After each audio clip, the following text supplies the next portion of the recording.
പുതിയൊരു വീഡിയോയിലേക്ക് എല്ലാവർക്കും സ്വാഗതം. ഇന്ന് ഞാൻ വന്നിട്ടുള്ളത് ഒരു അളവ് ചുരിദാർ വെച്ചിട്ട് എങ്ങനെ അളവെടുത്തിട്ട് ചുരിദാർ കട്ട് ചെയ്യാമെന്ന് നമുക്ക് നോക്കാം. അതിനായിട്ട് ഞാൻ എടുത്തു വെച്ചിരിക്കുന്നത് ഇതേപോലത്തെ ഒരു ചുരിദാറിൻ്റെ പീസാണ്. അതിൻ്റെ മുകളിലേക്ക് നമുക്ക് അളവ് ചുരിദാർ വെച്ച് കൊടുക്കാം. ഇനി നമുക്ക് അളവുകൾ എടുത്തു തുടങ്ങാം. അതിനായിട്ട് നമ്മൾ എടുത്തു വെച്ചിരിക്കുന്ന ചുരിദാറിൻ്റെ കഴുത്തകലം ഇതിപ്പോൾ ഒരു 3 ഇഞ്ച് അകലത്തിൽ തയ്ച്ച് കഴിഞ്ഞിട്ടുള്ള അളവാണ്. 3 ഇഞ്ച് അകലത്തിലാണ് ഇതുള്ളത്.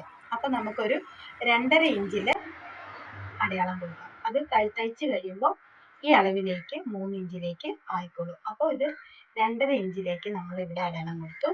ഷോൾഡർ അതുപോലെ തന്നെ 1/2 ഇഞ്ച് കൂടുതലായിട്ട് അതും അടയാളം കൊടുത്തു.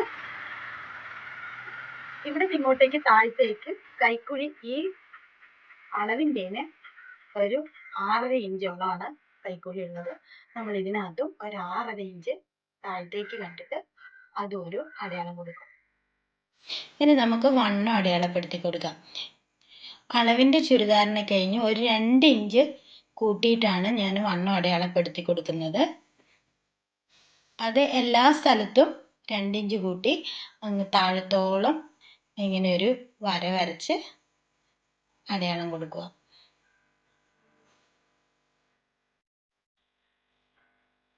ചുരിദാറിന്റെ ഓപ്പൺ വരുന്ന ഭാഗം അവിടെ ഒരു അടയാളം കൊടുക്കാം. ഒരു ടിക്ക് മാർക്ക് കൊടുത്തതിന് ശേഷം നമുക്ക് ഈ അളവ് എടുത്തു മാറ്റാം. ഇത്രയേ ഉള്ളൂ. ഇതും കൂടെ യോജിപ്പിക്കാം.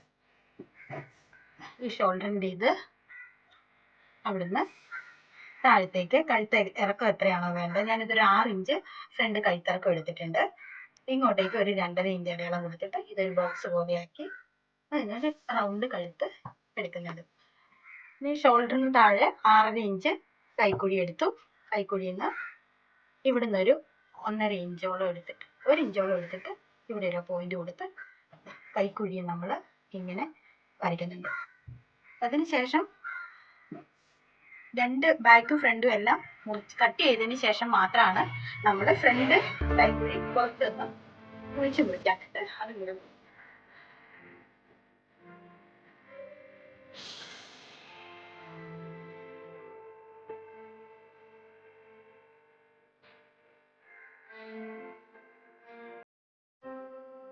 ഇനി ഇത് വെച്ചിട്ടാണ് നമ്മൾ ബാക്ക് പീസ് കട്ട് ചെയ്തത്.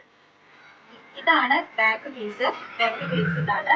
അപ്പോൾ ഇതിനകത്താണ് കൈക്കും കൂടെ വേണം നമുക്ക്. അതുകൊണ്ട് തന്നെ നേരെ ഇങ്ങനെ ഫ്രണ്ട് പീസ് മടക്കിയ പോലെ നേരെ സെന്ററിലേക്ക് മടക്കാതെ നമ്മൾ ഇത് നിവർത്തിയിട്ടിട്ട് കൈക്ക് വേണ്ടത് കൊണ്ട് തന്നെ ആവശ്യമുള്ള അത്രയും മാത്രമാണ് നമ്മളിത് മടക്കിയിടുന്നത്. അതായത് ഫ്രണ്ട് പീസിന്റെ അളവിന് എത്രയാണോ കൊണ്ട് അതിൽ കണക്കായിട്ട് മാത്രം മടക്കിയിട്ടു.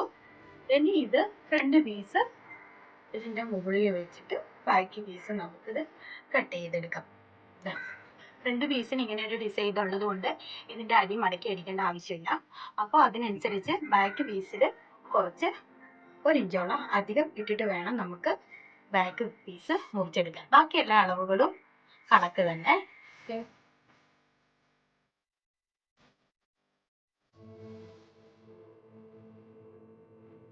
ഫ്രണ്ട് കൈക്കുഴി നമ്മൾ സ്റ്റിച്ച് ചെയ്യുമ്പോൾ മാത്രമാണ് കൈക്കുഴി കുഴിച്ച് മുറിക്കുന്നത്. അതായത് സ്റ്റിച്ച് ചെയ്യുമ്പോൾ എങ്ങനെയായാലും കുറച്ച് ഏറ്റക്കുറച്ചിലുകളൊക്കെ വരാൻ സാധ്യതയുണ്ട്.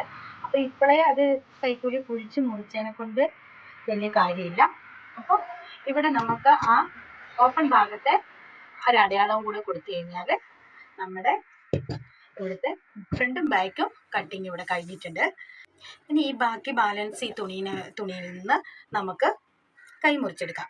അതായത് ഇതിപ്പോൾ 13 ഇഞ്ച് ഇറക്കമുണ്ട് വണ്ണം. ഇതിൻ്റെ മൊത്തത്തിലുള്ള തുണി ഇത് ഞാനൊരു 9.5 ഇഞ്ചിൽ അടയാളം കൊടുക്കുക. 9.5 ഇഞ്ച് ജസ്റ്റ് ഇങ്ങനെ ഒന്നൊരു ബോക്സ് പോലെ ആക്കിയിട്ട് ഈ ഭാഗത്തുനിന്ന് ഒരു 3 ഇഞ്ച് താഴ്ത്തിയിട്ട് കൈക്കുഴിയുടെ അതിലേക്ക് താഴ്ത്തിയിട്ട് ഈ പോയിന്റിൽ നിന്ന് ഈ 3 ഇഞ്ചിലേക്ക് ചെറുതായിട്ടൊന്നൊരു ഷേപ്പ് കൊടുത്തു. താഴ്വശം ഒരു 7 ഇഞ്ച് വണ്ണത്തിൽ ഇവിടെ ഒരു അടയാളം കൊടുത്ത് ഒരു ഷേപ്പ് ആക്കിയിട്ട് ഇതിങ്ങനെ വരച്ചു.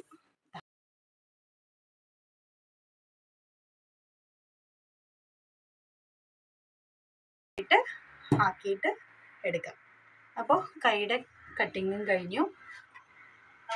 ഇനി നമുക്ക് ഇതിൻ്റെ ലൈനിങ്ങും കൂടെ കട്ട് ചെയ്തെടുക്കാം. അപ്പം നമ്മൾ ലൈനിങ്ങും കട്ട് ചെയ്തെടുത്തിട്ടുണ്ട്. ലൈനിങ്ങിൻ്റെ കഴുത്തിൻ്റെ ആ ഭാഗത്ത് നമ്മൾ കട്ട് ചെയ്തിട്ടില്ല. കൈക്കുഴിയൊക്കെ നമ്മൾ കട്ട് ചെയ്തിട്ടുണ്ട്. അപ്പോൾ നമ്മുടെ കട്ടിങ് ഇവിടെ കഴിഞ്ഞിട്ടുണ്ട്. നമുക്ക് ഇതിൻ്റെ സ്റ്റിച്ചിങ് വീഡിയോയും കൂടി ഇട്ടിട്ടുണ്ട്. കാണാത്തവരുണ്ടെങ്കിൽ അതും കൂടി ഒന്ന് കാണണം. വീഡിയോ ഇഷ്ടമായാൽ ലൈക്ക് ചെയ്യാനും ഷെയർ ചെയ്യാനും ചാനലൊന്ന് സബ്സ്ക്രൈബ് ചെയ്യാനും മറക്കല്ലേ. താങ്ക്